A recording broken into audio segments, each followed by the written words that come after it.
Hello everybody, how are you all? Hopefully you can hear me now. My weekly quest to get the music going properly. Anyway, this is Deborah Walker, this is Food for Thought, and so let's see who's in the chat box this week with me. So hello blue skies, how are you? Yes, I'm still breathing, and I will get it right eventually.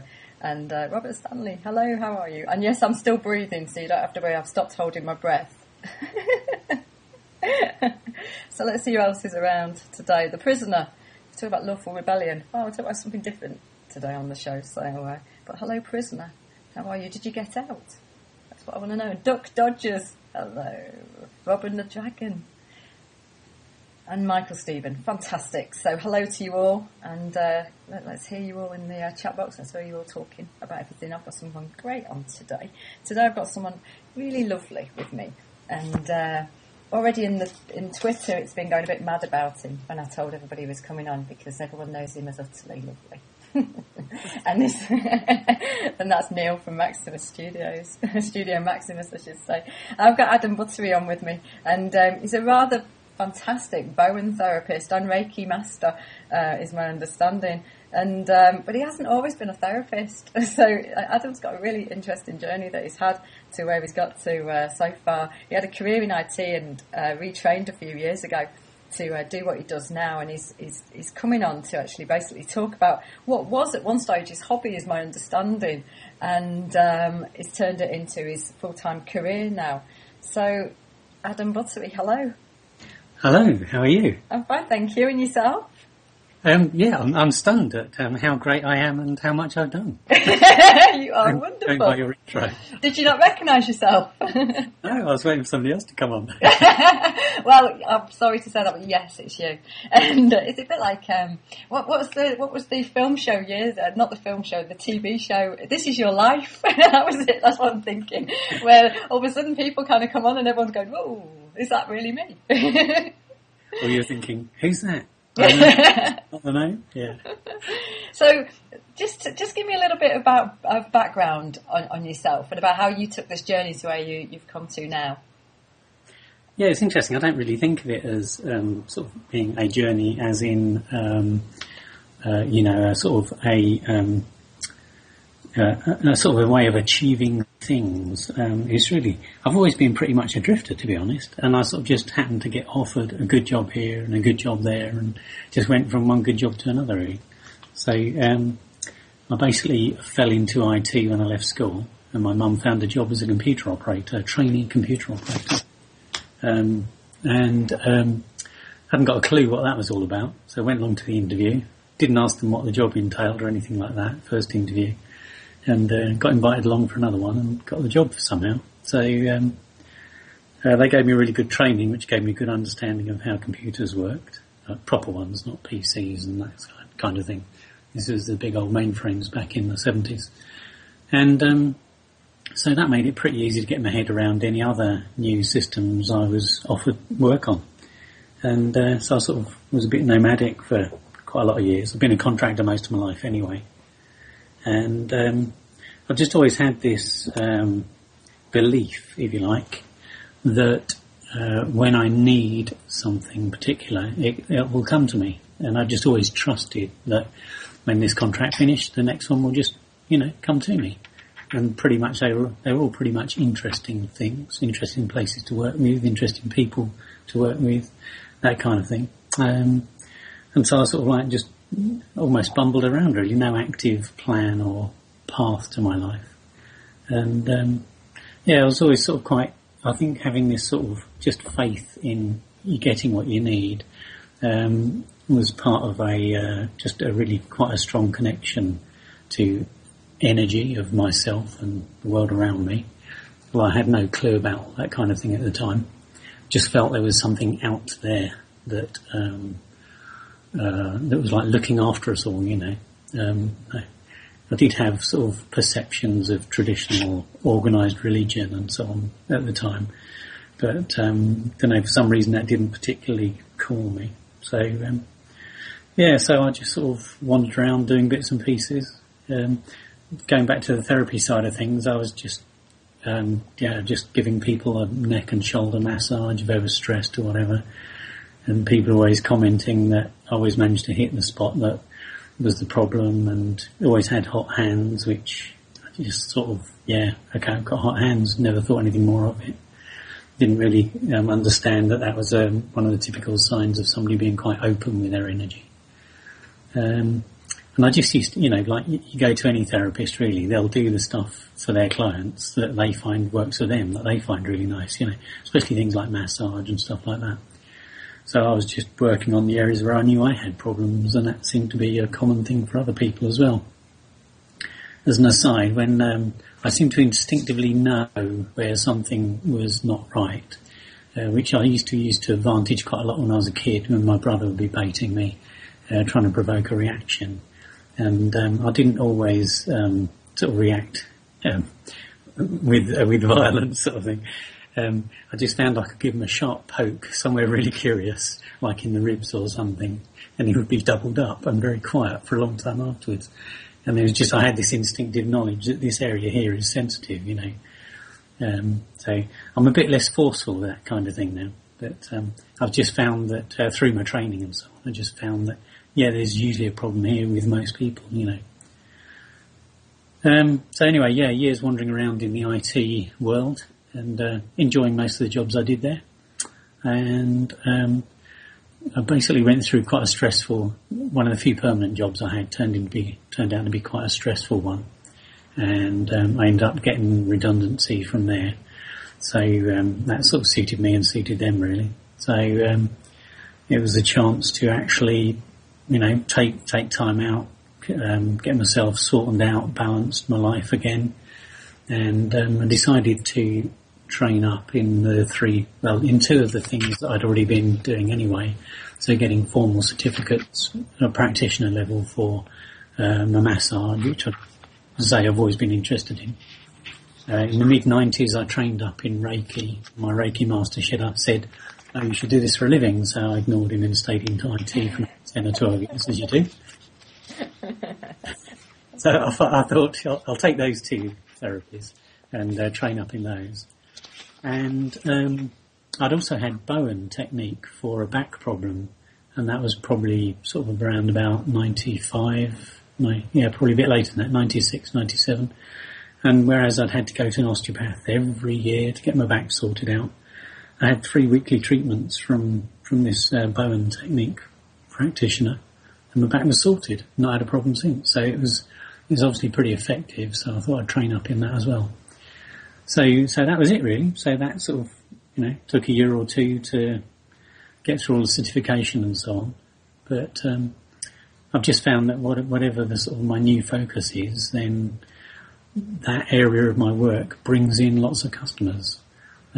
Nowadays, Bowen technique is about 80% of my business. And I get people phoning up for a sports massage and things like that. And I'll typically say to them, if I can give you a gentler treatment that has deeper results, would you be interested in that? Which most people are fed up with having an elbow in their hamstrings and, various roughhouse tactics like that. So, not everybody's fit to take that, or, if they're in too much pain, they won't be able to accept that sort of treatment. So, so if that sparks their curiosity, then they'll typically give Bowen a go. And I find if people will just give it one treatment, and see what sort of results they get, then that's usually enough to get them booking in for Bowen rather than anything else in future. And about 10% of my treatments are Reiki and about another 10% massage. So just sort of traditional Swedish massage stuff. So, there's a little bit of something for everybody really. I found Bowen by accident a few years ago when I had knee injuries from kickboxing, and I went along and really had no idea the benefit it would be, and I was in absolute agony with both knees, and I found the whole experience very, very bizarre, very unlike a normal therapy. Indeed. Yeah, I second that. I think that's the hardest thing people have their trouble getting their heads around, is that you do less work on them. You're out of the room more often than you're in it seems, with some treatments. And people are just feeling their body have these massive shifts as they just drop all the tension. So, it's a bit spooky first time or two. Because you spend more time out of the room than actually in the room, don't you? Can do, yeah, with some moves, definitely. The idea of the breaks is that the actual Bowen move itself creates an electrical charge, like a piezoelectrical charge within the body, specifically within the fascia of the body. And just to explain that most people think there's the muscles and the bones in the body and then the organs dotted around. In actual fact, you've got the muscles. The skeleton is your hard structure which supports everything. The muscles move everything, but what holds it mostly in shape is these sheets of fascia, and it's a sort of semi-transparent film, if you like, and that can hold tension like muscles can. So if you release the muscles in an area, the body can still be pulled out of shape if you haven't released the fascia, and the fascia takes a slightly different type of work to get it to release the muscles too.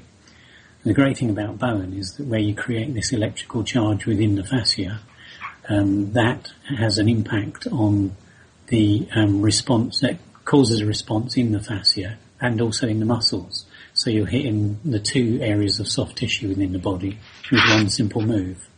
So, but the idea is that generally by the time that signal is received at the brain has formulated a response and sent a response back to the body, then that's up to about 90 seconds typically.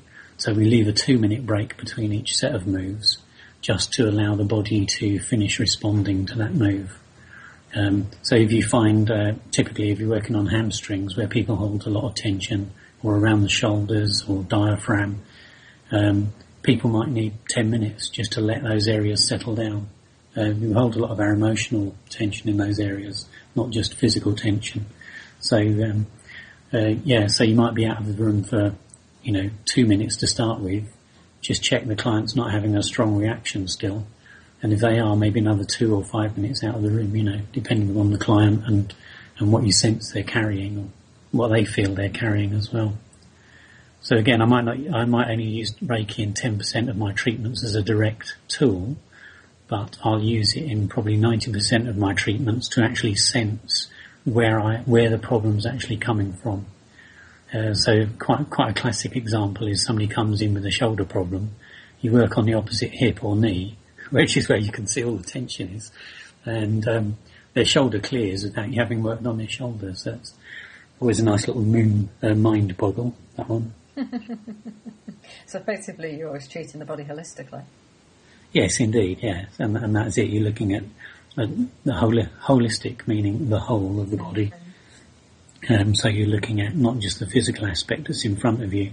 I've picked up on, I regularly pick up on somebody starts talking to me about an accident, a problem they've had, and I'll ask if they had any accidents which will involve that part of the body, and they'll say no, but then if I ask them to describe it, it's like their voice will change, or you'll see them start sweating. So subconsciously there's some fear or there's some emotional holding still associated with that accident in their body. And it can often be more traumatic for car accident passengers than for drivers because they have no steering wheel in front of them. They feel helpless, So there's no brake on the floor in front of them. They can't do anything to avoid a crash. So if they've seen that coming, they can be more traumatised than the driver a lot of the time. So you have all these little telltale signs. It's not, yes, part of it's reading body language, but somebody can tell me straight-faced that they haven't had this particular problem, and I'll just pick up from their energy that there's something wrong there when they say it. So it's quite a handy tool. You can't read minds with it, but people think you can just because you can read their bodies better. So that probably adds another element of spooky to treatments if people are picking up on what you're reading or what you're telling them. It's only a matter of time. My understanding is that you're training to become a master in it. So does that mean that you can actually at that point read minds? Well, as I say, it's more you're reading everything about the person, and if they give off fear when they talk about something or anger or something like that, then that gives you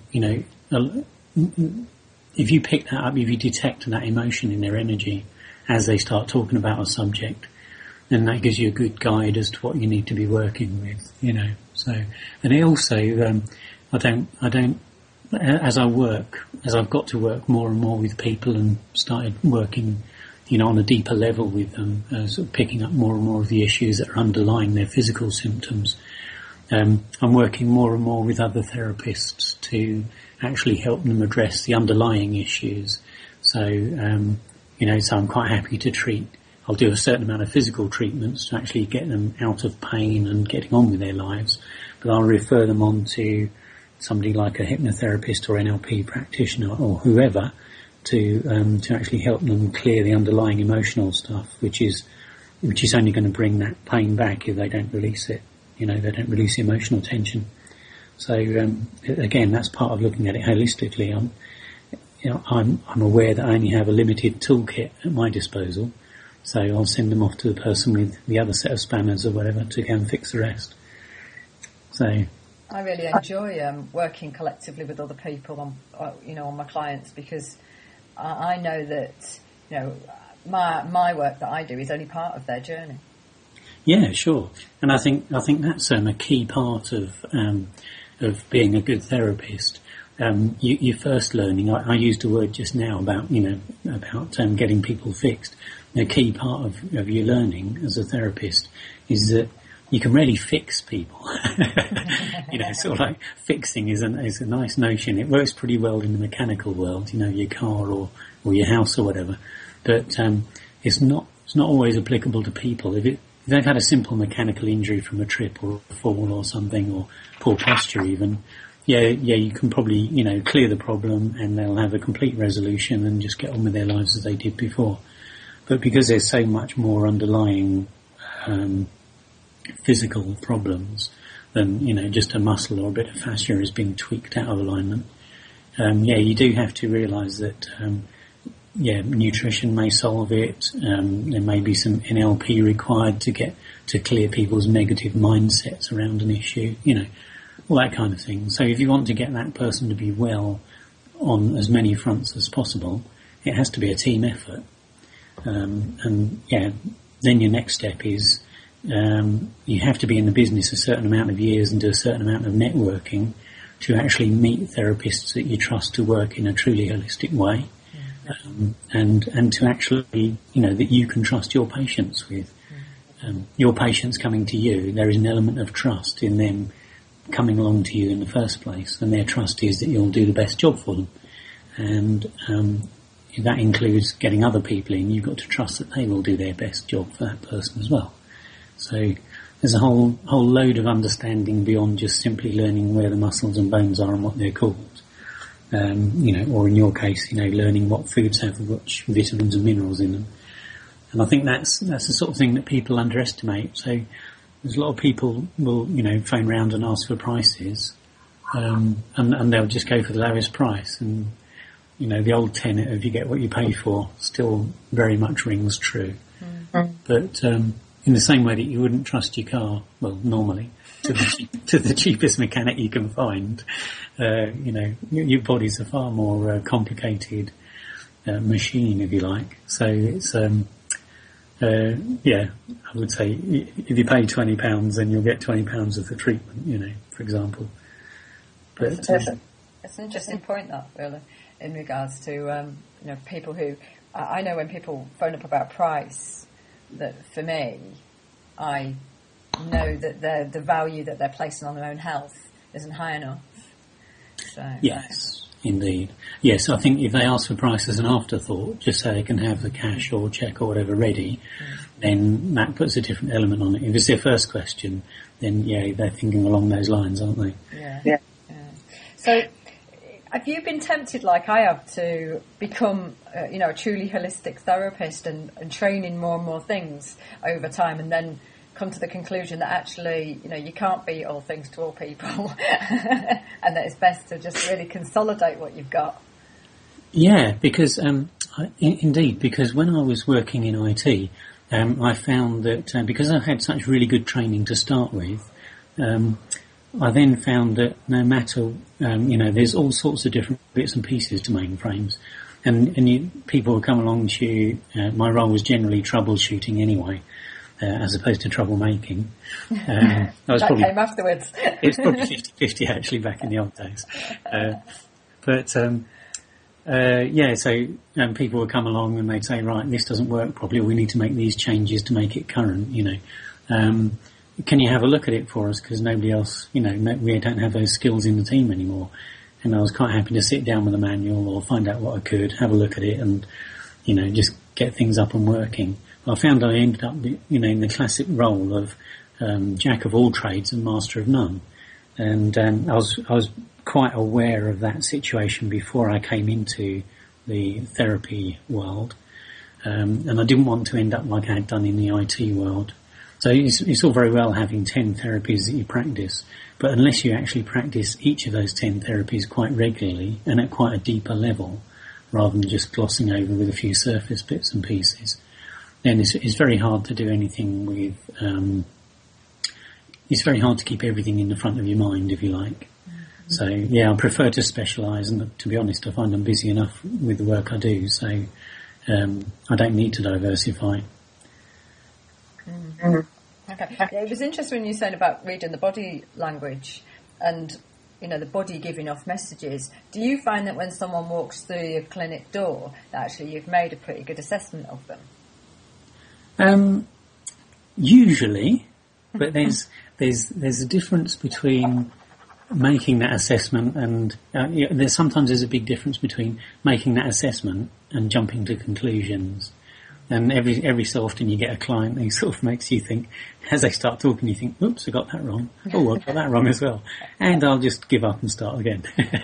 So just listen to what the client says once they're actually in the room, rather than what they've told you over the phone or in an email. You sort of jump to a conclusion if it's going to be this muscle or that muscle or this problem, and then when they walk in and, and you find a completely different person in front of you to the one you imagined, then time to reassess, I think. Just don't jump the gun is a key thing, I think. Work on who you see in front of you. And let us just backtrack a minute, because we've basically not explained to our audience what exactly Bowen truly does and what exactly it is and where it came from. Can you just kind of cover that? Oh yeah, sure. Minor details. Yeah, I thought, I should really ask you that. Basically there was a guy who was of Scottish parents who emigrated to Australia. I think this was in the 40s they emigrated. He, when the lad left school, he wanted to become, he wanted to train as a doctor, and his father said, well, actually I've got debts to pay off, so I'd rather do that than, spend it on your education. So, the young lad, Tom Bowen as he was, he took various different jobs, but, he was always interested in sport, and after a while he became interested in which things the various coaches and trainers would do in different sports to get an injured player back up and playing. And he started taking quite an interest in which techniques worked and which didn't. And then sort of following up, he must have followed up on these, like practicing on somebody or other to see what was actually working, that kind of thing. There's not much known about him, to be honest, at this sort of stage. As far as everybody knows, he didn't really have any formal medical training. But obviously, you can read quite a lot in books, and if you try things out for yourself, you quite often see how things work. So, he was quite a shrewd guy. He basically developed his own technique, which is, it's essentially a rolling movement across the body, but, at key points. And although it's primarily aimed at the muscle and the fascia of the body, it's not until you start doing that work that you realise how much effect tight muscles and tight fascia have on restricting body function generally. I'll come back to that in a minute, but going back to Tom Bowen, he basically, started developing this technique, and there's various stories about him using this technique to help people out. After a while, it became it became common for anybody who had an injury of any sort or a problem of any kind, really. The word was go and see Tom. So he built up, he ended up leaving his full-time job and starting a practice. And I think the Victoria State Government in around 1970, they were doing an audit of complementary therapists because there was too many of them who seemed to be under the heading charlatan. So they performed a nationwide audit of complementary therapists. And Victoria State Government actually decided to go along and see Tom Bowen. So I think he'd claimed to work on 12 or 13,000 people in a year. And they thought that was far too high a number. And basically what he had was I think 3 or 4 rooms he could work in this building. And he would have people come in, he'd have them 10 or 12 at a time. And he'd say, right, you 3 in room 1, you 2 in room 3, you 2, and so on. He would apportion the people by which areas he was going to work on off to the different rooms, and then just come in and work on them. He had assistants who would come in, do a prior assessment. So if somebody had a shoulder problem, they'd just get them to take their shirt off and that kind of thing. So basically he was just treating sort of a dozen people at a time. In the 2-minute breaks between each set of moves, he would just be walking around the different rooms working on all the different people. So he probably racked up a good few miles during the course of his day. But he also cleared, he also got through quite a lot of patients in that way. So he was obviously quite a thinker, and I think what comes out of that story is his intent to help people. And your comment about being interested in learning loads of different therapies, another key learning I've made, which I've only really sort of put together in my mind in the last year or so, is that it doesn't really matter, as far as I can see, it doesn't really matter which therapy you practice. Your results come down to the intent you have for those clients, and intent to help seems to be the key thing. So the actual therapy you learn is something which resonates with you, and it resonates with a certain set of people who come in as your clients, so that makes a connection with them. They then come in to see you, and that therapy is then just a means of getting your hands on them, and the intent to help them through their problem is then, the final connection is made at that point, really. So if you start looking at the way energy works, then, that's a nice, simple view of the world, and there's no reason why it should be wrong. I'm happy for other people to take it and debate it and tell me I'm wrong, but I'd take a good argument to convince me that there's, that that's not the main backbone of how things are working. Otherwise, why would all these good therapists not, be getting good results? It's hard to see. Well, we can probably get into a whole philosophical debate on that one, but it's a philosophy I've arrived at anyway. And I think it's also, again, going back to sensing the energy of people. It's not just your clients, it's sensing the energy of other therapists as well. And I think you intuitively feel that intent to do well in other therapists. And they tend to be the people that you hook up with and start working with, across your clients. So quite a lot of stuff to go into there, I think. You might want to do that as another show. I think intention is a massive, massive area. Limit Taggart, the journalist from What Doctors Don't Tell You, the work that she's done and pulling together the different pieces of research and scientists together around intention. You've got Wayne Dyer's work as well. Intention is so key, I think. And I think partly for us as therapists, it's about holding that space for the clients as well, and holding that total and utter belief that we, that the tools that we have can help them to get to where they need to get to. Absolutely, yeah, I'm with you 100% on that. Yeah. It's interesting. Go on. No, go on. I was just going to say, I think for when we're initially trained, you feel that you've got a set of tools and you become evangelistic about it, and you go, this is what can resolve it. But you're absolutely right. Often it's about just holding the space for someone, and I say it doesn't sometimes it doesn't matter what someone eats. I don't really want everybody to know that, in all honesty.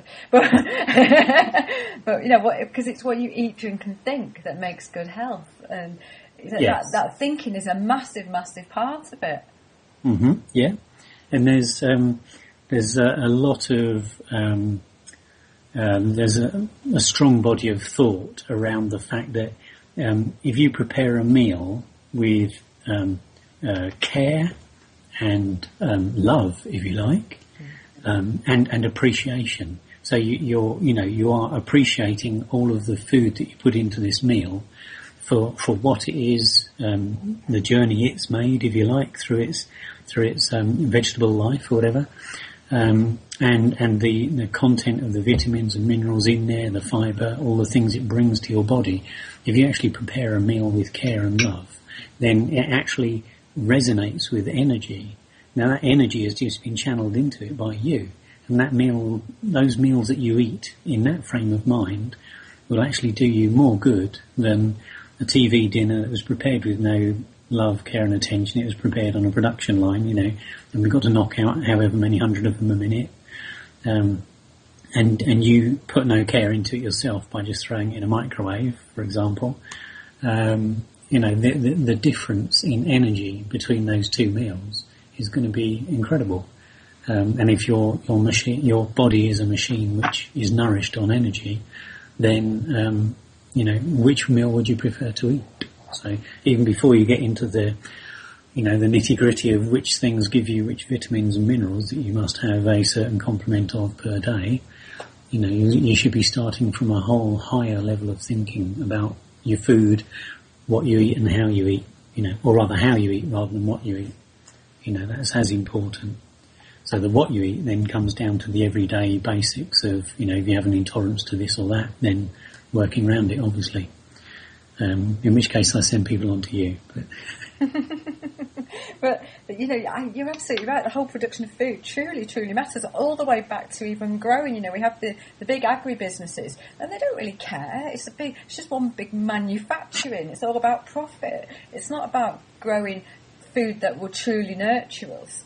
And actually, isn't it? Yeah, and when you're saying about the how you prepare your own food and the food for people around you. In tribal traditions, in some tribal traditions, they would sing with the food and they would imbue it with love because actually it truly, truly mattered. And, you look at Masaru Emoto's work, the Japanese scientist who for over, I think it's now nearly 30 years, has been doing it, where he crystallises the work and he's put words against the water.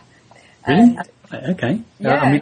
I knew briefly about his work, but as he was doing things like that with it as well. Yeah, well, he basically shows that, you can, just the words and the music, beautiful words and music, will crystallise it in a way that looks beautiful. And music that isn't beautiful and is very negative, and words that are very negative, really do change the structure of the water molecules. And when you think that we are predominantly water, that is absolutely fundamental. Absolutely. Yeah, quite agree with you there. Yeah. So I'll have to stop playing the Ramones while I'm preparing my loving salad and then try.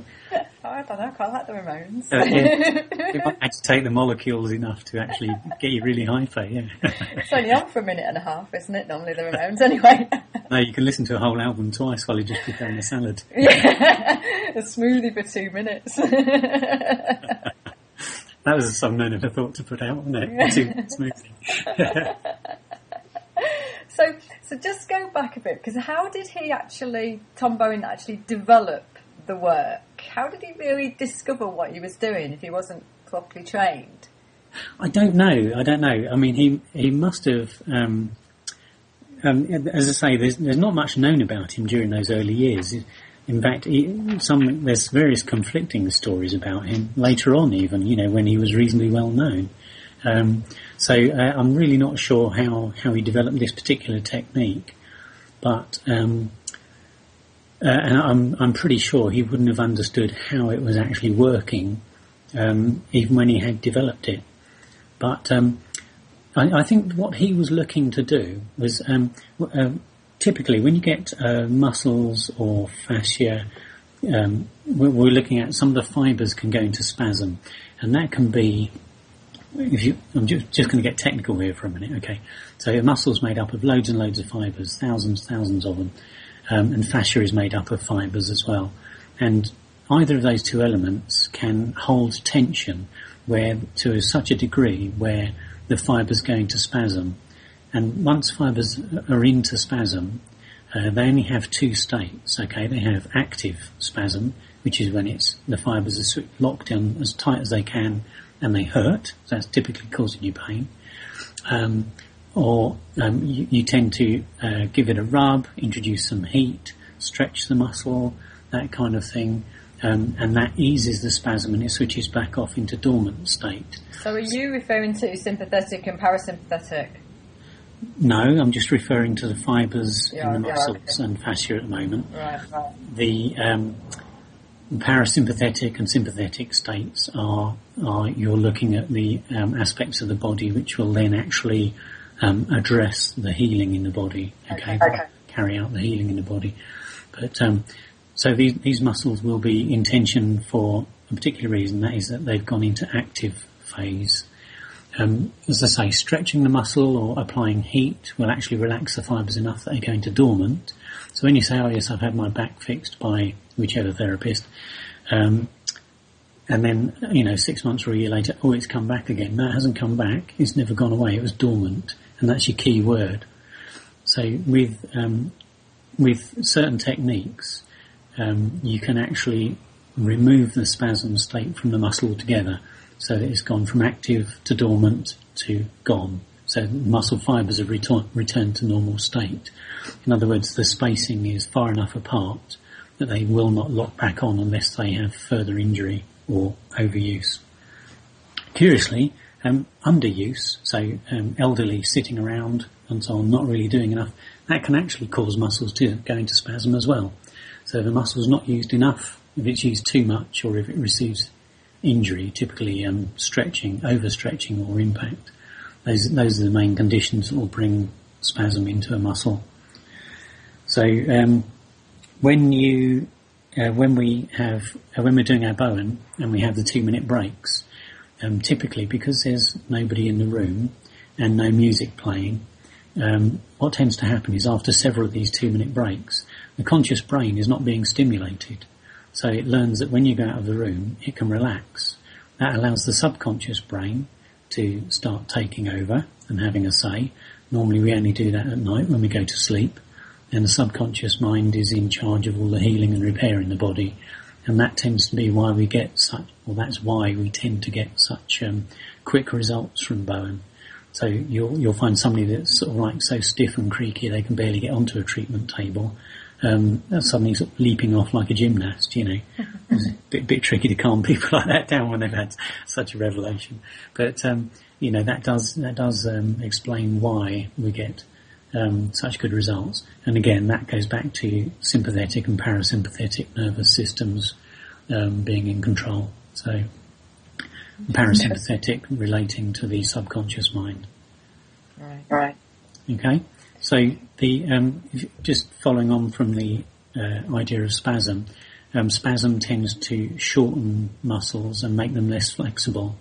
So a lot of pain is typically caused by the spasm itself. So if you think of it as cramp, then that will give you an idea of the pain you might suffer if you ever had cramp in a foot or whatever. So then that actually gives you most of the pain that you will suffer. The other type of pain that you'll get from a muscle shortening is, a good example is the hamstring. So it attaches to the back of the hip and to the top of the tibia. So it's crossing over the hip joint at the thigh and the knee joint. And a hamstring may shorten from prolonged periods of sitting, for example. But when you actually stand up, you are then stretching that as tight as it can go. And if it was tight already, then when you stand up and straighten it out further than it can actually manage, the attachment to the bone will typically be trying to pull off. So that will give you a different type of pain. It typically feels like a deeper pain. It's less of a sharp pain. It's more of a aching pain. So again, that's your two different types of pain in the body. You can also get things like period pains and so on, where core muscles are actually too tight. to flex around the reproductive organs inside the body, and so that actually causes a chafing, so that can be quite uncomfortable. Yeah, I've been told. You've experienced that personally, have you? So you can see that by simple muscular pain, muscular spasm, you can actually cause a whole host of restrictions. And there seems to be a good case for this causing problems in the vascular system, endocrinal system, pretty much everything. And Bowen has generally been shown to help brings things more back to the norm. So I wouldn't say it will clear high blood pressure, but it will certainly lower it with experience. I've got patients who've, are going to see their doctor regularly, and over just a few months they'll find that their blood pressure lowers, So it's not just me saying that, or the Bowen Technique Association saying that. It's actually, it's being proven by our own doctors, which is quite a nice little irony. You find things like mood swings tend to be less violent as well, because if you're working in the right areas, the endocrinal system's functioning properly. There's all kinds of benefits which tend to be more subtle than just simple pain. And people tend to come in because something hurts, and as we sort that out, they'll find another area of their body is working better as well. So, good, interesting stuff.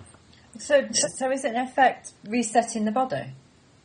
Yeah, indeed. And when we're doing our Bowen training, the key thing we're told is that it seems to reset the body to its natural blueprint. So the length of each of the muscles and so on is stored within the body. This thing about the unconscious mind knows what it needs. I mean, it knows how things should be. It's just the life that we put it through that tends to cause the problems. So when you are applying Bowen to a body, the effect is that the subconscious mind starts saying, "Oh yeah, look at all that tension there. Let's just let go of some of it." So it will take several treatments, typically, to achieve full release in an area. But then I've had people not come back after one treatment and thought, wonder if it worked. I wonder if they didn't like Bowen. Maybe it made it worse for a while, and they didn't like that. When you catch up with these people later, it's no, I only came in for one treatment because that's all I needed. And this is people with quite severe shoulder or back pain that have just had a treatment and found themselves right. So, I think a lot of it, as we were talking about intent to do good for people, I think a lot of it is intent for people to allow themselves to be well, because with various different kinds of emotional conditioning through our lives, some people don't think they deserve to be well and that kind of thing. So they will hang on to symptoms that they don't actually need to hang on to.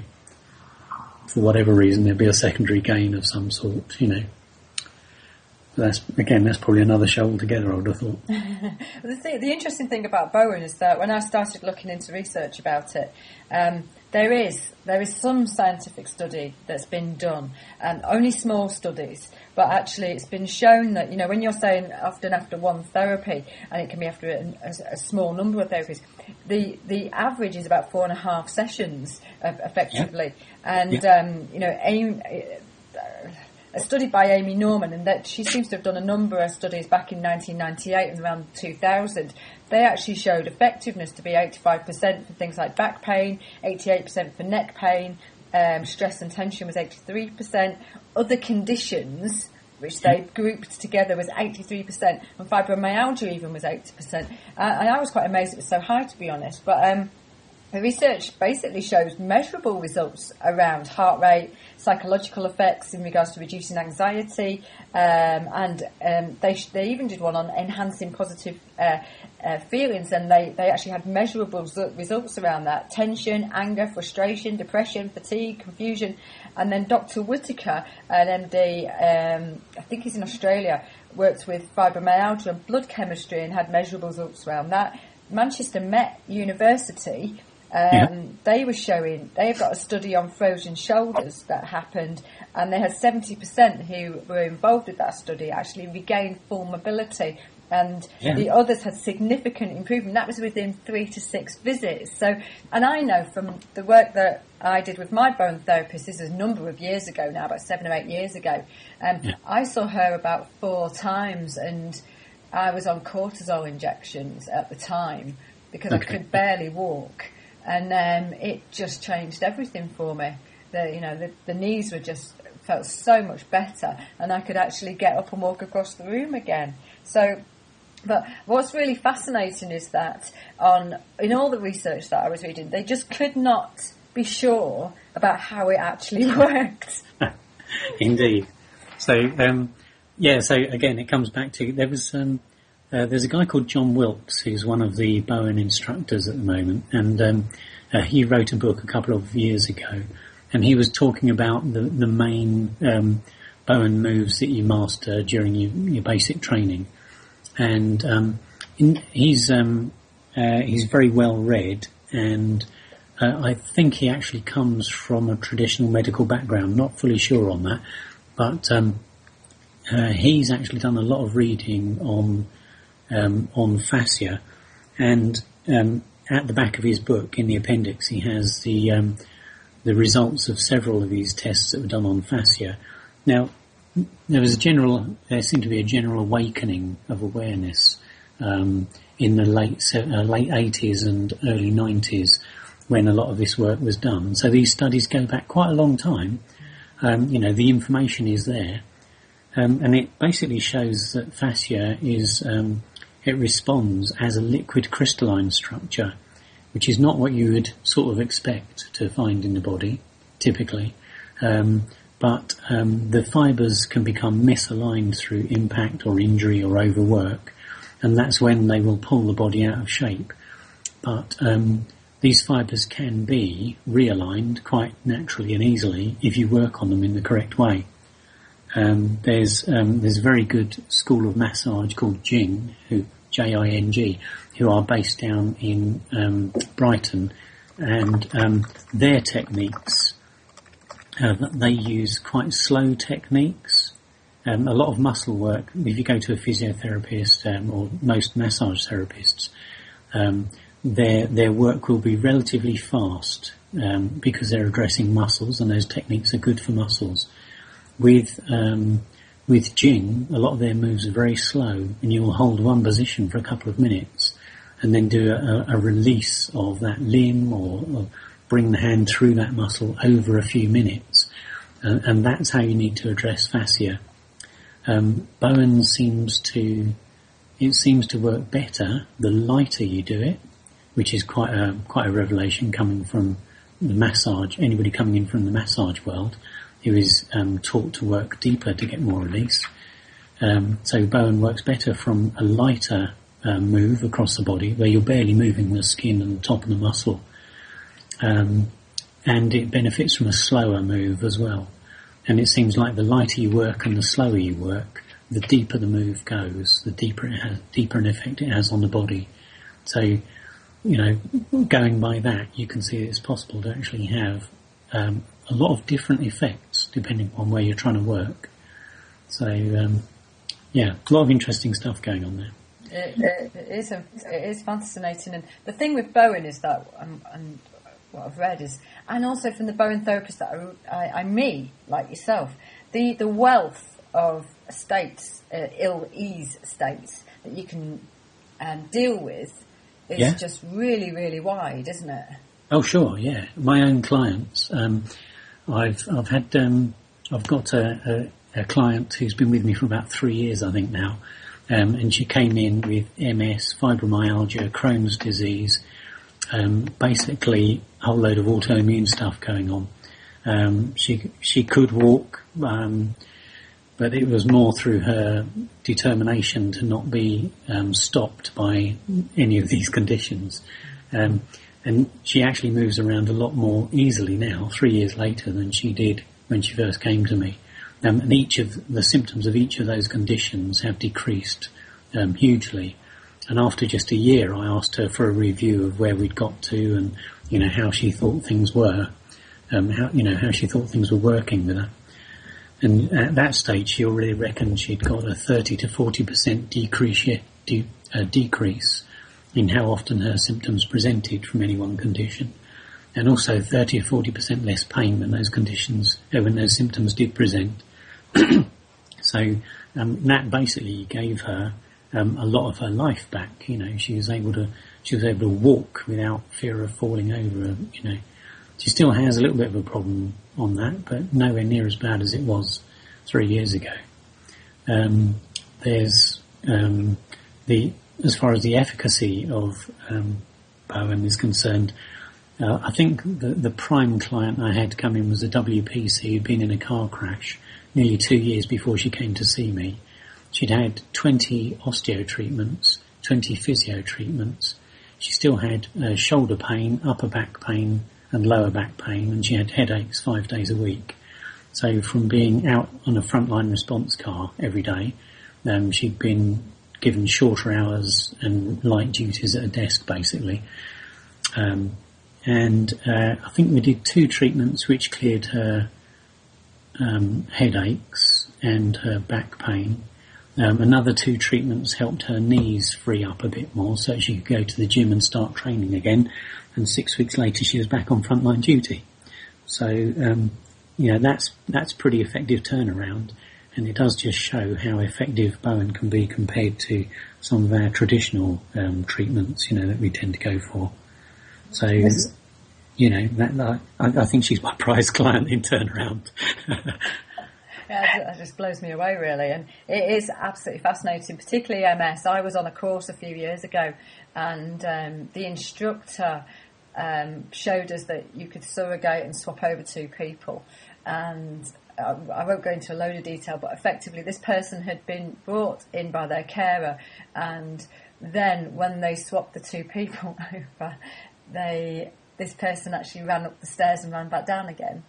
Yeah, that just absolutely blew me away. And they were filming this particular training, and the look on my face was an absolute picture, which was just like, well, that just is too much for me to take. It was too much for me to take in at that time. I was still on my whole learning curve, and I couldn't believe that by just effectively telling somebody that they were then somebody else, that they were taking on the energy of somebody else, that they would actually relieve themselves effectively of their illness state. But I also worked with someone a few years ago who had MS and had been told that it was a one-way street. And this was before I became a naturopath. This was whilst I was still coaching at work. And they'd been told it was a one-way street and that they would never work again. And we'd worked with them for 12 weeks. And they actually got a full-time job at the end of that 12-week period. Excellent. This is where we were saying originally, one, it's about intention. My intention was really clear that actually they don't need to have their illness in many respects. And, also I held that space for them, Indeed. But what was the intent of the doctor who said, this is a one-way street? What sort of, this is like the modern-day equivalent of having a voodoo doll, and sort of, putting a spell on somebody, if you like. And it's like if you tell somebody you're going to die in 6 weeks, the chances are they'll die in 6 weeks because that's what you've just instilled in their body. You've set the clock ticking. So I do find quite a substantial part of dealing with certainly some of the more serious conditions, autoimmune conditions, things like that. Even cancer, it's a certain amount of giving people a result of any degree at all is in getting them to drop the negative thoughts that have been put upon them by other people.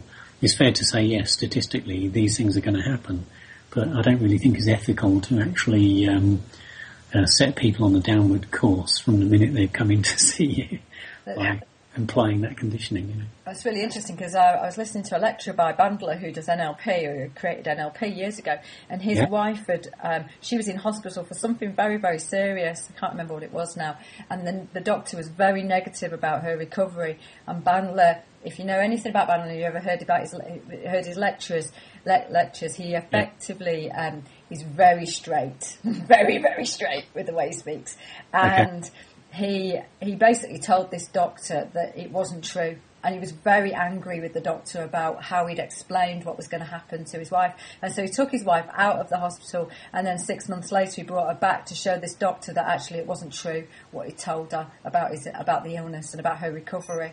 Excellent. And it's a fascinating lecture. And if you do get a chance to listen to Bandler's work, John Bandler Richard Bandler, because John Grindler, he is amazing to listen to about the NLP and some of the stories and how he used it. And he was one of the people that, just for the people in the chat box, he developed NLP and used it with the CIA to mind control, so before everybody goes mad in the chat box about it. So it's really, really fascinating. I've had a question in ages ago from Blue Skies about alopecia and gastric bands, and have you ever come across alopecia and working with it? I did have a client in my early days. I'm not sure that I was practicing alopecia then, to be honest. But I remember having somebody come in with it, and I think I detected a problem there, but didn't say anything about it. And when they came in for their second or third treatment, they actually mentioned it. To be honest, offhand, I cannot remember. I'm not sure I treated it as a primary cause or a primary condition. I think it was something, we'll see what we can do. To be honest, with something like that, I would follow the line of thinking that it's a stress-related condition. So I would want to get that person to talk to an NLP practitioner, stroke hypnotherapist, somebody who's going to use timeline, something like that on them, to actually go back and find out what the body is stressed about. It's all very well asking people, have you had this type of incident in your life? Because, we don't carry a little book around us that we fill in every time we fall over or bump into something. And B, if it happened before the age of whatever it is, 6 or 7 anyway, then you'd have no conscious recall of it anyway. So a lot of stuff is locked in your subconscious from early days on this planet, even before you were born. For example, you'll be picking up on the energy and the moods and emotions and the dietary conditions and so on of your mother anyway, even before you're born. So it's very difficult to ask most people a question about what happened to them before they were born and get a sensible answer. But there's people for you, they just will not let you tap into that subconscious too easily. You can't get science. But it's fascinating, that whole period up to 7 years old. You're totally almost programmed by everything that's going on around you. Bruce Lipton's work's really interesting around that, all the epigenetic work in regards to actually how we are, how that cell membrane is effectively formed, and our thinking is formed, and our belief and a belief system is actually formed, and during that hugely informative time up to the age of 7. Yeah, indeed. There's there's a lot of things we can thank our parents for and the other teachers around us in those years. But whether you would thank them directly or indirectly is a matter of debate. I'll just come in on for Blue Skies on the alopecia. Obviously, there's different. You were talking about the gastric band as well. So you got, when I look at alopecia, I'll come back to Adam's point around stress. Stress eats up your nutrients very, very, very fast. And also, a gastric band is going to reduce the amount of nutrients going into the body and the ability of the stomach to actually function properly and break everything down. So there's a lot of different issues going on there. So you've got the stress picture, you've got nutrients, and of course, as your nutrients are reduced, your body starts to ration across your whole body. So it will send those nutrients to the most important part. And is your hair important? Nowhere near as important as your heart and your brain. So it's just extra weight. Get rid of it. Exactly. Yeah.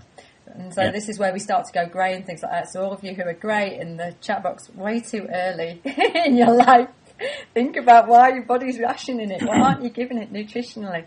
Yeah. And this issue of stress is a key understanding in making progress against any type of condition, because as you rightly say, your digestion goes to pot when you're stressed. Well, the reason is, our modern way of living keeps the adrenal glands firing almost all day, every day.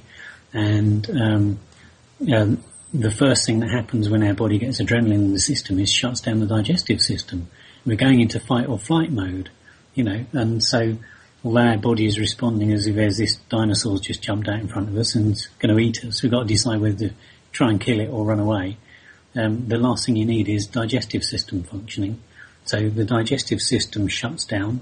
All the blood from that area goes to the muscles, ready to take oxygen in, as much oxygen in as possible, get as good a blood supply going to the muscles for either the fight or the flight part. And when that fight and flight response isn't countered by us doing the fight or the running away, then the body stays on full alert. And this is why I think we're seeing so many stress-related illnesses nowadays. Modern life causes stress in the body. So your digestive system shuts down. Straight away you are ill, you are malnourished in one way or another. So, people like yourself are, you're fighting an uphill battle straight away just because, you're trying to find, okay, what is the client deficient in that we can actually help them to balance the condition they've come in with. But, the reason we're having to go for supplements in the first place is because there's just not enough nutrients coming out of the food we eat. So, all credit to you on that one, because at least I can see my enemy most of the time. I can see a muscle that's tight or an area, the body's out of alignment, that kind of thing. But, with your game, it's a lot deeper and subtler in many ways. I have a fantastic machine that tells me exactly what's going on, and also, you know yourself. Yeah, but you also, of course, it's my show. But also, you know yourself that you can tend to see in people's bodies and their skin and things what's starting to be missing and deficiencies. Sure. So anyway, hello Jim and Lorraine, you finally turned up. Nice to see you. Stingray. Excellent. Nice to see you there, Stingray, as always. So I think we're going to have a break. And after the break, well, hopefully Adam will stay on. Will you stay on? Yeah, sure. Yeah. Okay, for the next hour. Pressing to go to. You've got nothing else planned today. How long does the show go on?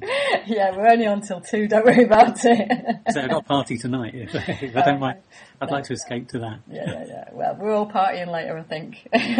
And interesting, Ops Mayhem was saying Confucius was a teacher in NLP. Very likely. So you're saying that before Bandler and Grindler developed it, that Confucius was developing NLP? Like that, yes, indeed. Okay, so when you come back, do you fancy talking about Reiki in more detail? Yeah, sure. I'll tell you what little I know about it. Are you still there, Adam? Who's Scottish Sovereign? Hello, Gary. How are you? And what is this about the mop? In fact, have you all got your mops ready for when Shazise turns up at 2 o'clock and plays numerous amounts of ACD tracks for me so I can dance around the living room straight after my show? And what are you saying, Stingray? Have you been eating slugs again in your cabbages? That's not healthy, you know that. Adds a bit of protein to the meal. Yeah. There's a lot of slugs around now at the moment. I'm sure Pondy, our equator, will actually come in and talk about that at some stage. And what else are you ever saying? Oh, God. Why? Stingray, how do you manage to take the conversation in the directions you do?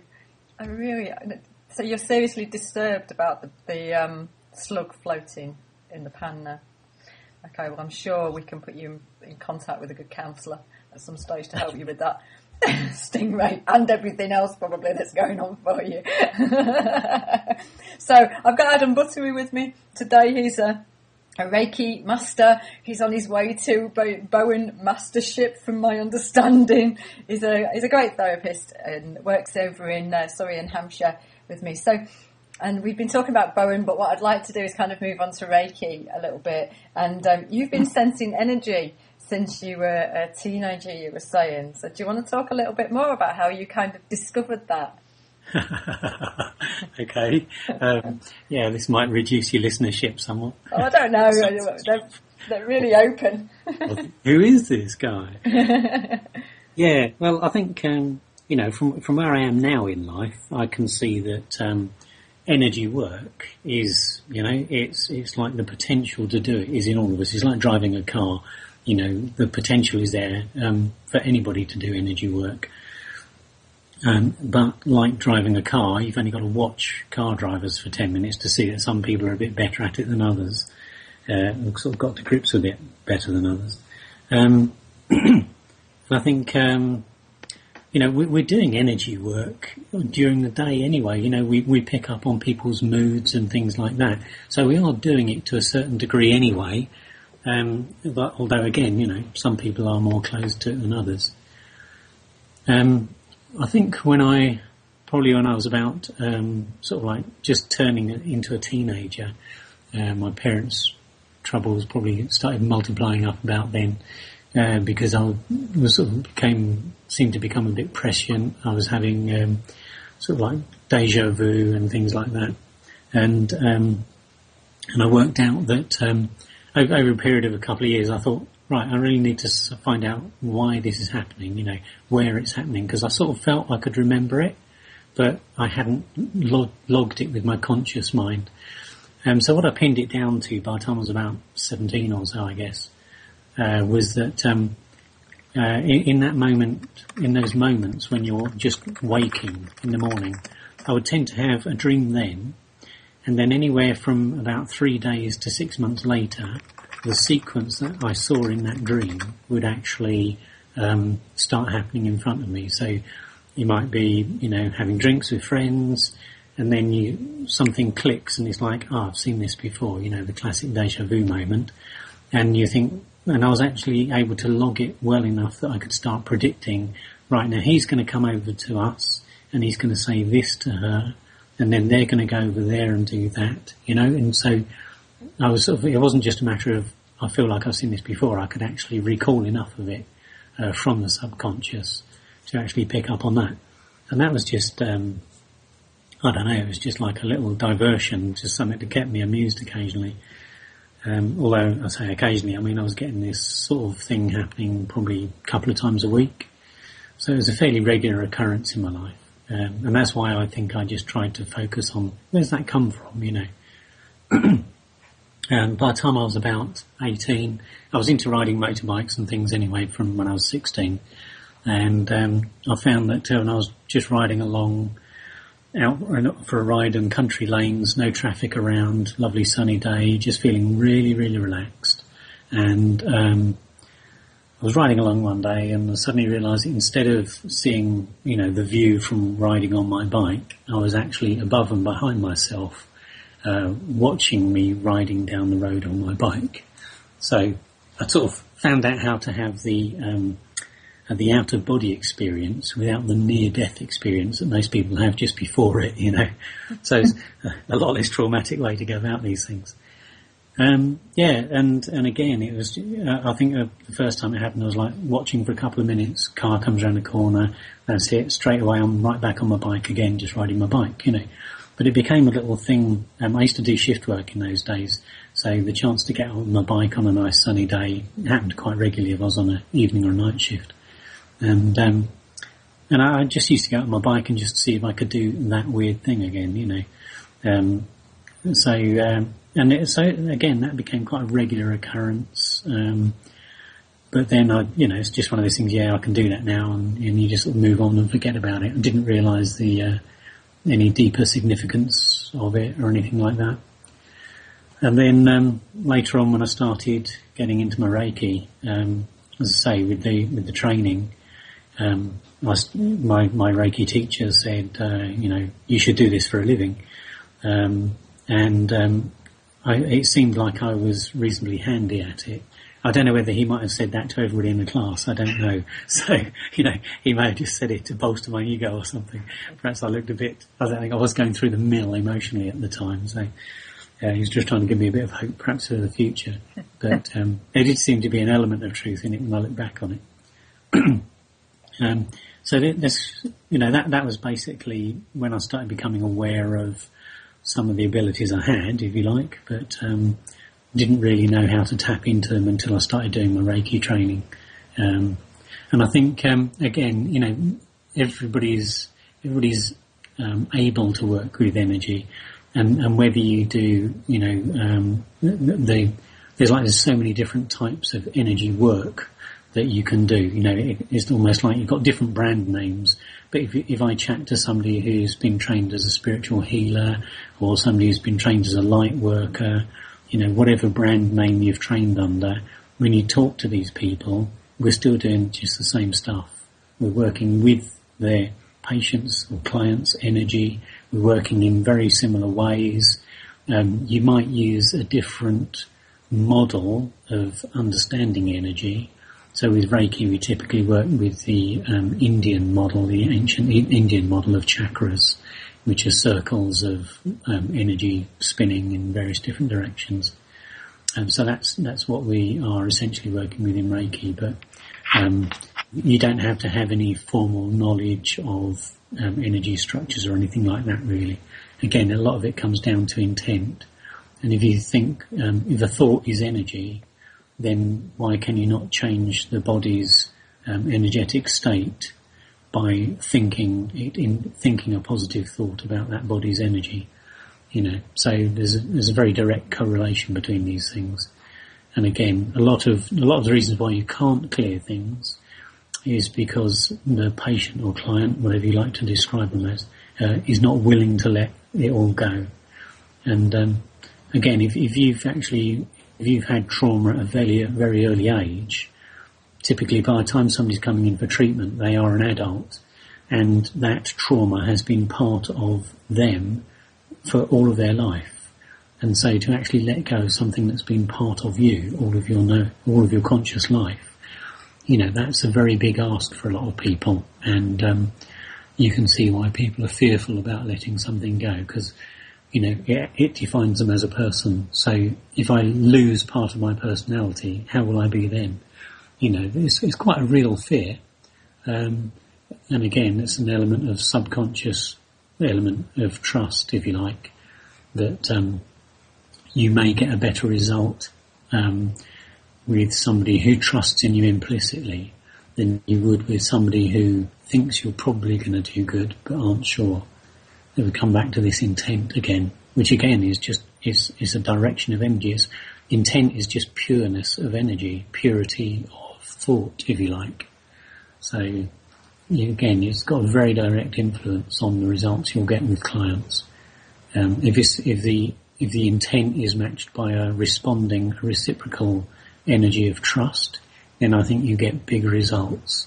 If there's any blurring or doubt about that on either side of the pattern, then you'll tend to get lesser results. So, so that's sort of my thoughts on sort of energy work generally, about how we train and that kind of thing, and what it is to work with.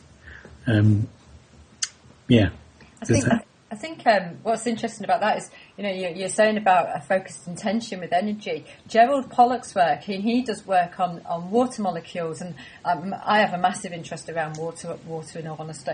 And his work shows that the infrared that the body gives off, that we absorb from the sun, and everything around us basically absorbs a level of infrared and gives it out. That influences our water molecules. And when you're saying that we influence people, scientifically they can see that, and they've seen the molecular changes in our bodies just from the infrared. So it's fascinating with energy in many respects, because that focused intention, is it any different than that? Fundamentally. But what I'm also interested in is, the whole, the comment around people letting go and accepting, what is accepting, isn't it? And then just kind of almost that whole release, because it can be, they've created a whole structure around themselves. Absolutely. And they've developed everything. Everything they do has been developed around that structure. And fundamentally, when people do start to release those things, it has a massive ripple effect across everything they do. And this is why people will hold on for anything, won't they? Yeah, and it doesn't just change. It's not just changing the structure of, or as it changes the structure of their own energy pattern that they're holding, it will change the way other people interact with them, because their changed energy will now interact with the people around them in a different way. So if you are clearing anger or fear or something, that changes the way other people perceive that person. Yeah, and so those people will respond differently to how they would have done before. Mm-hmm. And if you want, it's all very well. We are talking about a model of the world where we are all individual people with our own little sphere of energy, if you like. But if you want to get into deeper philosophical theories on energy, if we are all part of one, then why can, in the same way that my fingernail on my left hand is connected in a very direct way to a toenail on my right foot, then, if we are all part of one, the consciousness, if you like, the source, then why would I not be able to just look at another part of the source and see a problem and be able to resolve it? So, again, that's probably a series of shows on that one, I think. That's when you had I'm not sure I'd be qualified to contribute too much to that one, but it's such a different model of energy to the one we see of us as people, and and all sort of being individual sources of energy. If we're all part of the one source, then there is an interconnectedness there, which actually fits very well with how energy works, and why we can affect a being, so directly with our own energy work. Well, Limit Taggart's book, I think it's the latest one, The Bond, is all about that whole universal collectiveness, and all the energy, and it covers that aspect. To be honest, it's really quite fascinating to read. Now, Stingray's going on, apparently. Always adding to the conversation really usefully, Stingray, thank you. I knew a real good light worker. Well, he was until he got caught for arson. Thank you. Wow. Stingray. When are you going to get a new photo, Stingray? This is what we all want to know, because we want to see you in a new hat. And Captain Mayhem, sorry Debs couldn't reply promptly, but NLP was called Dianetics. Bandler's claim to have discovered NLP was wrong, though it was improved upon sometime later. Interesting. Well, when you think about it, Captain, that probably... all we do is develop things forward, don't we? And I don't think there's anything new. So I'll look up Dianetics, because I've not come across that. So thank you. And if anyone's got any links that they'd like to put in the chat box for everybody around Dianetics, or Captain Mayhem, if you've got any links, that'd be fantastic, or books and authors around that, so that we can actually then follow up on that. That'd be brilliant of you. So I think it was before your time, Debs, Dianetics. I remember them. I think they were sponsoring a Formula One car and so on, like in the late 70s or early 80s. So I know you were just about being born then. So. Don't encourage them in the chat box, honestly. So just explain to me what exactly Reiki is. Okay. Well, what you're doing. Yeah. Okay. Well, in essence, what you're doing is you are channeling clear, clean energy from around you, okay, right, from the universe, if you like. And all you're doing is you are acting as a guide, so you are just channeling that energy and focusing it on the person in front of you. Now, that person doesn't have to physically be in front of you, because we're talking about energy. And I sometimes find I get better results when I'm doing a distant treatment on somebody, because I don't have the distraction of their physical body being in front of me. But if you think, basically what we're doing is we're connecting with the universe and just drawing clean white light down through us, and just focusing it on the person in front of us. In essence, that's what we're doing. That white or that clear light, you can channel different colours depending upon what you're trying to achieve, and sometimes, certainly with the Reiki model, depending upon what level you've been attuned to, so there's various discrepancies, if you like, or different ways of seeing it. But that clear light basically will then work towards clearing the problems within the energy of the person in front of you. And it always goes to the greatest need. So you might come in complaining of a shoulder problem, but in actual fact, if you have serious illness within your body that you haven't noticed on a physical level, it will go towards cleaning the blocked energy around that illness. So you might come out and your shoulder still hurts, but after a few days you'll notice, I don't know, maybe your digestion has improved, or, maybe heart function has improved, something like that. Again, because we don't go around testing and measuring ourselves every minute of the day, not until the digital age is fully complete anyway, then it's very hard to actually pick up specifics, that we can then report back to the traditional medical world, who like everything, clinical trials around everything, statistics reported and absolutes measured and noted down. And I think a lot of people, because we grow up with this sort of relatively modern, the scientific world's view of what goes on around us, where everything can be measured and, it has finite elements to it and so on. Because we've grown up with their idea of clinical trials and specific measurements being taken, it's very hard for a lot of people to get their head around the idea of energy and how it works, that kind of thing.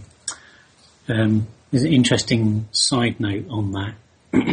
When there were scientists performing experiments on particles in the late 60s, I think it was, and they were measuring the response of this experiment.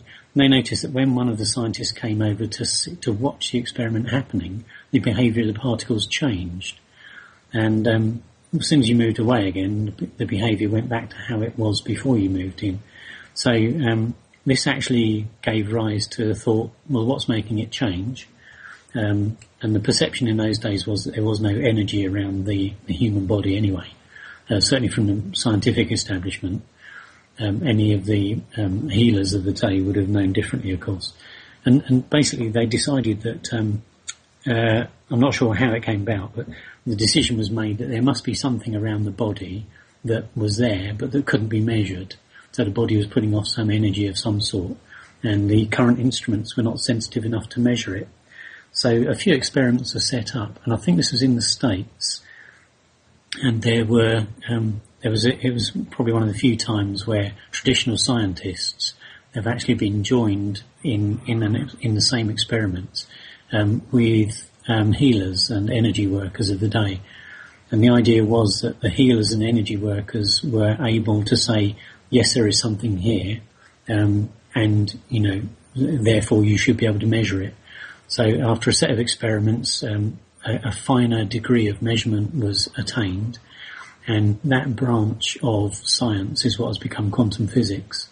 So, if you think about how often you hear the phrase quantum physics being bandied around, if you have a look at how much money is being pumped into that level of exploration, then you'll see that it's actually being taken quite seriously nowadays. One of the key energy workers of the day who was in on those experiments was a woman called Barbara Ann Brennan. And she's written a huge book, actually, and it's called Hands of Light, and it's still like the reference manual and almost a training course in itself for anybody who's interested in doing energy work. You don't need to go through formalised spiritual healing or Reiki or any other training. So if you have an interest in it, then it's a good place to start. It goes from everything from this is how I am and how I work to she's actually managed to get somebody to draw pictures of what she sees when she's doing treatments, all this kind of thing. So there's exercises in there to open up the various chakras that we would use to actually keep your own body balanced and so on. There is an incredible amount of detail in there, and it's, as I say, I think it was written in about 82 or something like that. Yeah. And it's still it's still a major reference manual. If you go to an energy worker's house and they haven't bought that book and read it and probably still got it on the shelf, then I would say they've been distracted by other things or lived a sheltered life. But it's one of the key books you'll find. Almost anybody who works with energy will have seen that and read it at least. I haven't led a sheltered life, fortunately. It's interesting about the scientific side of things because it was Wikipedia, when I was doing some research on Reiki, and Wikipedia just made me laugh, and of course, I'd be interested to read that then, I'll have a look later. Well, they didn't have anything on Bowen, which, apart from one line about Tom Bowen, which was quite negative about him not being trained, and he didn't get into the Osteopaths Association. But Wikipedia, they explain that there's no scientific evidence. They go into that in a lot of detail over and over and over again, all the way through. And they talk about there's no scientific evidence that now I don't know how to say this in all honesty. Do they refer to it as chi energy or ki energy? Because they've said it as ki energy exists. Yeah. And the word that we are familiar with in the West is chi, which is the Chinese word for energy. And the Japanese word for energy is ki. Yeah, that's why there's the difference, because I wasn't sure, to be honest. And they do go into the fact that Reiki means mysterious atmosphere in Japanese and supernatural influence in Chinese. So they make a real point of that aspect of things, which I thought was really interesting. At least they didn't say it is the work of the devil, full stop. Well, they may as well. But what I didn't realise, though, was there's a traditional and a Western approach. Yes, indeed. Can you just tell us the difference between the two? Yeah, basically, Usui,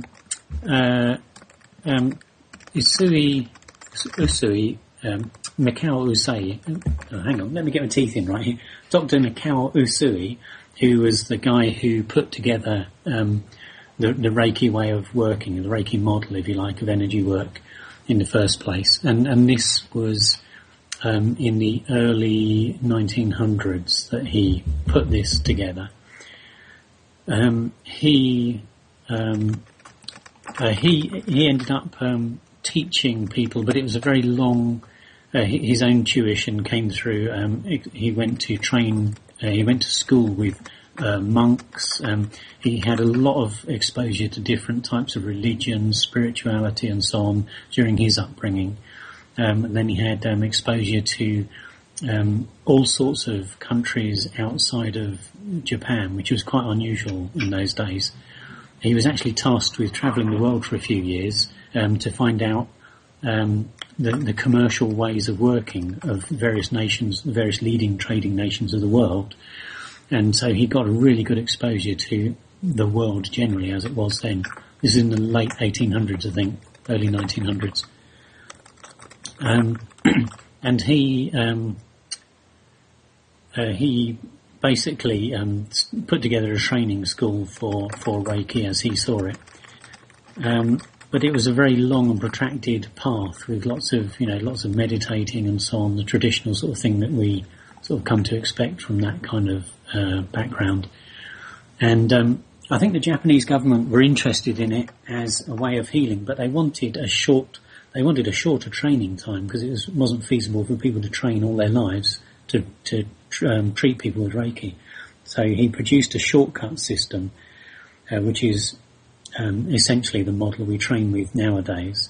And basically what he does, the Reiki training we get nowadays is, it's almost like it gives your body hotkeys to access energy and produce certain types of results. So to do mental healing or to increase the power of a healing, there are various symbols that you use, and they seem to be like hotkeys to actually access deeper levels of energy work. So that's all pretty good, all well and good. He then trained, I think it was a team of about 10 people, and they were people like in the army, in the navy, various leading doctors and so on in Japan in the day. And essentially, I think somebody in Hawaii went to Japan for treatment.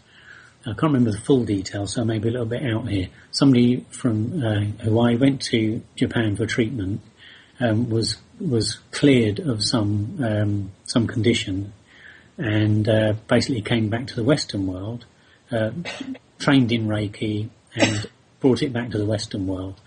So it then spread from Hawaii through the States and has gradually crept worldwide. So that's the Western element. However, back in Japan, there's still a very traditional way of teaching. I presume you don't have to be a student there for life just to learn the treatments itself. but they certainly adhere much more to Usui Reiki, Mikao Usui's original system of training. And I think the Japanese, they like to ritualize things, so you can't just pop round for a cuppa with somebody in Japan. You need to allow half a day for the formal tea ceremony and so on. So there's an element of ritual which the Japanese still have to it, whereas us lazy Westerners have said, don't need to do this, don't need to do that, let's just cut to the chase sort of thing. So that seems to be the two different schools that we have running around the world nowadays. The whole tea thing just sounds like coming for a cup of tea to my house, because I'm northern, and so you come for a cup of tea, you end up being fed and having tea all day. It's not just it's not like in the south where people do pop in for 5 minutes. You're there for the rest of the day. Indeed, but you see, it's if you look at working with energy, that is a great way to be, isn't it? We are, especially in the southeast here, we're always rushing. Why are we stressed? Well, have a look at how we live. We're always rushing. We never give the body time to recharge. We never, we are always tired. We never say, if we say, wow, I feel really energized today, it's because it's not the norm. We feel really energized because normally we're so flat because we're running around with the batteries almost empty. So, the idea of pop round for a cup of tea and you have something to eat and you bounce good energy off each other with you and your friends. If the meal's been prepared with care and love because it's a friend has come round for tea, then, you're getting more nourishment from the food that you do have. So I would say, carry on with the Manchester model for a bit longer. So Peaceful in the box is basically talking about how, and I don't know whether you're a male or female, so how they channel energy when they breathe, and that they're 90% self-attuned and have had Reiki attunement also, so they're, use it. Absolutely, we can heal ourselves. And Tai Chi helps energy flow as well as yoga. Good food, good water, in my humble opinion. I'm sure your opinion isn't humble, not today, it's not peaceful. Fantastic. But it's interesting about breathing work, because I discovered breathing work a few years ago whilst I was still, I always call it working because I never feel like I work anymore. So when I was properly working. I know, I refer to it as when I had a real job. I know.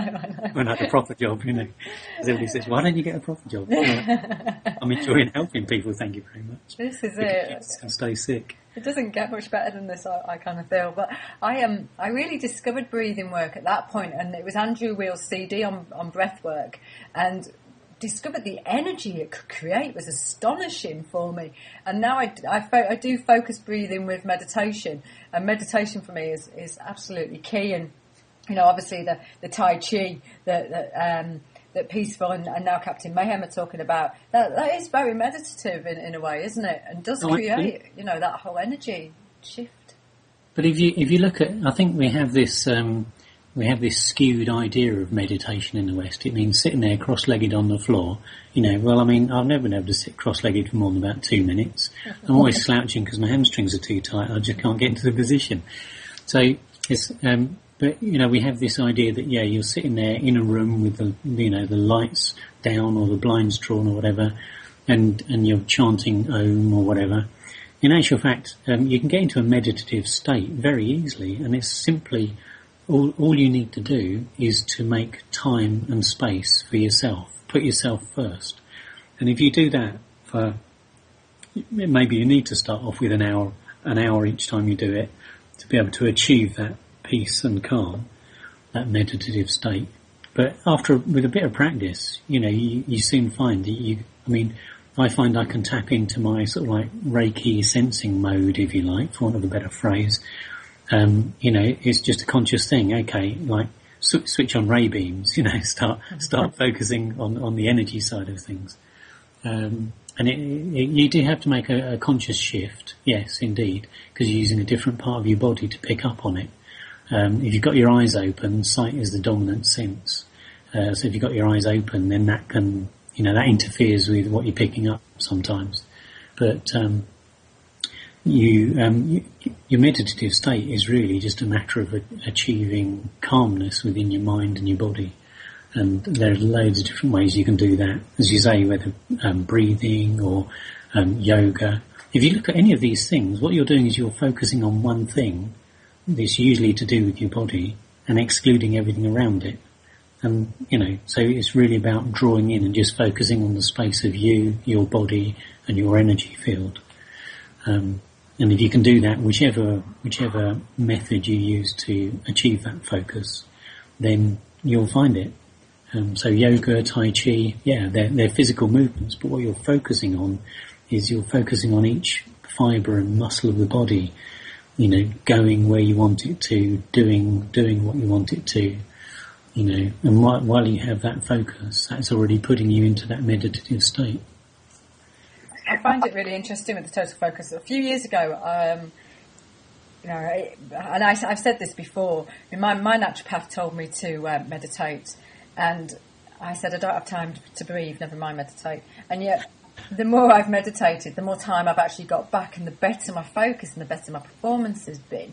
And then Steve Pavlina, who's a personal development kind of expert on the internet, I really learned something really valid from him a few years ago, and that was he says you do one thing at a time and you give it total focus. So it's almost like a meditative state you go into for that thing entirely. And he said even if it's to do the post, and I truly learnt how to move through things really, really quickly, bless you, and actually achieve really fast and a lot of stuff because I give one thing at a time, total focus.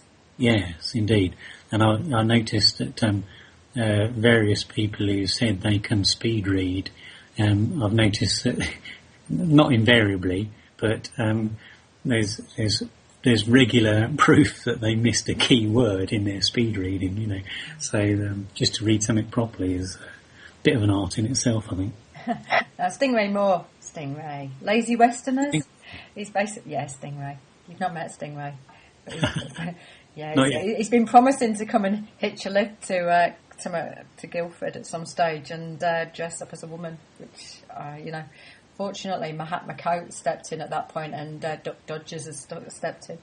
So anyway, Lazy Westerners, he says, I prefer to think I'm just a bit laid back. Keep thinking that Stingray. Peaceful is saying, discovered fire dragon breathing in Reiki attunement. Oh, do you know about fire dragon breathing, Adam? Oh, no, I don't. No. Peaceful, you might want to share some more of that with us before the show ends, or at least put it in the chat box so that I can maybe catch up on it again sometime and have Adam back on to talk about breathing. That sounds interesting. It does, and I do know someone who does do breathing therapy, so Peaceful, add to that conversation that you started there, so that potentially I could get somebody else on to have a conversation about these different types of breathing. And Captain Mayhem, just try moving like water, circles and spirals, all you need to do. Oh, fantastic. I think that's lovely. Yeah, absolutely. And let me see. Peaceful saying, I avoid alcohol because it blocks my energy. I gave up alcohol over 10 years ago, and I felt that I needed it to actually have a good time, and I realised that I really didn't. In fact, I think everybody knows that all I do is spend my whole time laughing about everything. I find it really hard not to laugh about most things now. And Peaceful saying, every moment can be experienced in a meditative state if we stay in the moment, I feel. I do think it's about that. What do you think about that, Adam? Sorry, about which aspect? Basically staying in a meditative state with everything you do so that you stay in the moment. Staying in the moment is, I think that's a pretty good way to live your life anyway. When I used to do that, I had a lot less stress in my life than I did when I gradually let that way of living slip. I think it's if you're not careful, like being in the moment, it's very easy to be too self-centered. Mm-hmm. Although just looking back at how I was when I lived in that way, that may have just been a lack of maturity on my part. I think it's a good way to be. I'm just trying to learn to live like that a bit more now, actually. Sort of finding myself just tearing around all over the place, and again, like you were saying earlier, too busy to breathe, never mind meditate. I think it's all very well life being interesting and full of challenges and stuff like that, but if you're accepting too many of the challenges and not taking time out to recharge the batteries, going back to our conversation earlier, or recharging the Buttery in my case, then you won't have the energy to go and pursue all those things. So you'll sooner or later you will be back at a place where you need to start looking at getting your meditation right, living in the now, that kind of thing. So it's definitely a good way to be. Not sure about the permanent meditative state. I think there would be times when I probably wouldn't want to be in a meditative state. Usually when I'm out on the motorbike. So now there's a series of principles with Reiki, isn't there, which are based on Buddhist commandments, in my understanding, which are kind of, I think they're called the precepts. There are, yes. Ooh, hang on. There are. Do you want me to outline them? Because my understanding is kind of it's the secret art of inviting happiness, the miraculous nature for all diseases. Do not be angry. Do not. I can't read my writing. Be grateful, work with diligence, and be kind to people. And it fits in with kind of don't kill people and things like this, which are the 5 Buddhist commandments, is my understanding. Yes, indeed. Well, yeah, and I think in sort of if you look at Christianity, the obvious parallel is the 10 Commandments, which are basically a set of rules laid down to, stop people being murderous and jealous and all that kind of thing. Just take all the negative attitudes out of life and just try and love one another in an energetic way, and the world gets on a lot better. Again, if you take that to the extreme of, going back to the philosophical idea of us all being part of one consciousness, one body of energy, then, if you hurt somebody else, you're actually ultimately hurting yourself as well, because you are hurting part of yourself. So, why would you want to do that anyway? The idea that Jesus, for example, was preaching, love to one another. You think, well, yeah, actually, if you don't respond to anger with anger or fear, if you don't respond to negative emotion with another negative emotion, and just try and stay steadfast. I know it's not always easy. I wouldn't want to be a traffic warden, for example. Then if you try and respond with a positive emotion, which can only really be at the least, neutrality, possibly with still liking somebody, still sending out a good vibe to that person, and if you can really manage it, respond with love, then it's amazing how it just stops negative emotions in their tracks. So it doesn't matter how angry somebody is, if you just be nice to them, they have to stop being angry in a while. So there's those precepts, if you like, are what we'd expect to be from anybody who wants to do good with the world. If your intent is to do good and to bring goodness to people, you can't include negative emotion in your life.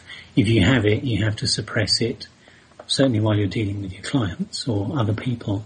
And if you truly believe in being as clear of negativity as possible, then you should be seeking help from other therapists who can actually help you remove the negative emotions you're holding so that your own energy runs clearer. That's pretty simple, I think. If you want to be a good therapist, you've got to be a good person from the inside out, I think it comes down to everybody, doesn't it? If you want to be a good person, you've just got to be nice and kind to people. Yeah, but it's being aware that there are elements which are often beyond our control, and that typically is the all the negative stuff that's happened to you in your life. So you need to make an effort to sort yourself out as well as everybody else, or before you can sort everybody else out. Yeah. Well, thank you very much, Adam. That's okay. It's been a brilliant show. Do you just want to explain how people get in contact with you and your website and exactly what you do and what you offer? Yeah, fine, okay. Oh, bit of publicity. Thank you.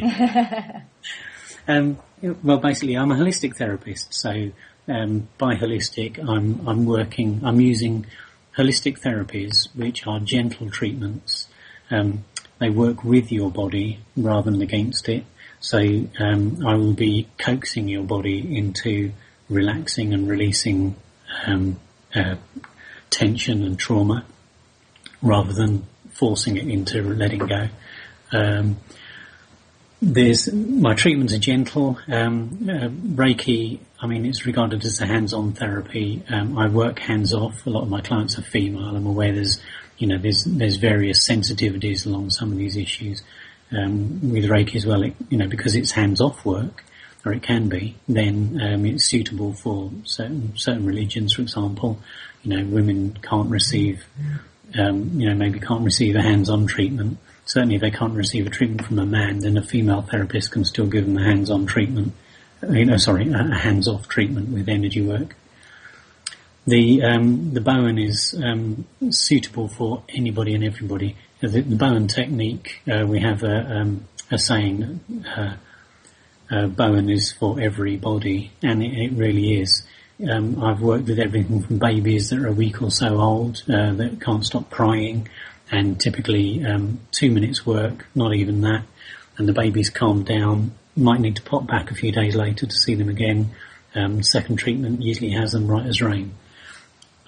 Is everything through from kids with autism, getting a lot of good results with that. So, cerebral palsy, epilepsy. I've seen massive reductions in the amount of fits that one lad was having. He was having 12 to 15 fits a day, one treatment of Bowen, and he was down to no fits for 5 days, and then 3 or 4 a day after that. So it made a massive difference to his life, but also his mother's, who basically was just waiting by the phone for it to ring, saying he's coming home from school, So there's all sorts of things we can address with Bowen.